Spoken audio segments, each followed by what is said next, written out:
the United States always seems to be able to find a justification to defend Israel. China is very disappointed with the result of today's vote. Guyana, Algeria, and other E10 members of the Council demonstrated maximum amount of sincerity and constructiveness during the consultation of the draft resolution. The US long use of the veto has dashed the hope of the people of Gaza for survival, pushing them further into darkness and desperation. I said during the Council's debate on Monday that every moment will be recorded in history and will be judged by history. We cannot imagine how the vote today, as well as the Security Council's failure to respond to the Gaza's conflict over the past 30 months, can escape the harsh judgment of history. In the future, when looking back, people will find it hard to believe what happened.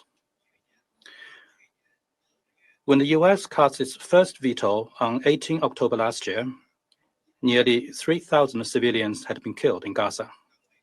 By the time the US cast its second veto, 17,000 people had been killed as a result of Israeli bombardment. With each veto, the death toll in Gaza continued to rise. With the US exercised its veto for the fifth time on April 18th this year, the death toll in Gaza stood at some 34,000. Now that nearly 44,000 people has been killed in Gaza, yet the United States still did not hesitate to use its veto. 44,000. It is not some cold statistics. It could be a miner,